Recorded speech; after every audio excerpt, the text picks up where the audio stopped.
Magandang araw mga sisters! Ako sa Isaya at welcome sa Podcasters, kung saan pag-uusapan natin ang mga paraan para maging handa sa anumang sakuna. Ngayong episode, pag-uusapan natin ang isang kalamidad na pamilya sa ating lahat, ang lindol.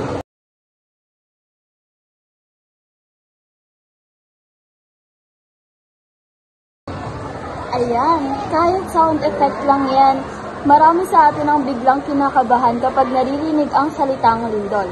Pero ang tanong, handa ka na ba kapag dumating ang lindol? Ayon sa PHIVOLCS, may mahigit 20 na lindol na nararamdaman kada araw sa buong bansa.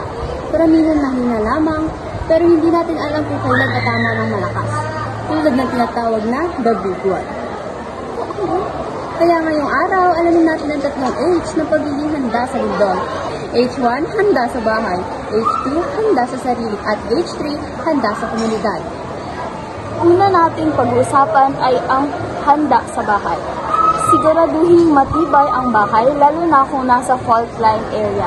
Alamin kung may mga bitak sa pader at isecure ang mabibigat na gamit. Ilayo ang mga cabinet at salamin sa higaan. Tandaan, ang bahay ay dapat maging kandungan, hindi panganib. Kapag nararamdaman ang lindol, wrap, cover, and hold on. Lumuhod, magtago sa ilalim ng matibay na mesa at humawak na mahigpit. At kung nasa labas, tumayo sa poste, building at power lines. Maghanda rin ng go bag, tubig, pagkain, flashlight, whistle at first aid kit. At sa HP, handa sa komunidad, makilahok sa mga earthquake drill sa barangay at eskwelahan. Tandaan, mas mabilis ang pagtugon kapag magkakakilala ang kapitbahay kapag may malinaw na plano. Mga sisters, hindi natin mapipigilan ang lindol, pero kaya nating paghandaan ito. Kaya simula ngayon, siguraduhin handa ka sa bahay, sa sarili at sa komunidad. Ako si Isaya at ito ang Podcasters.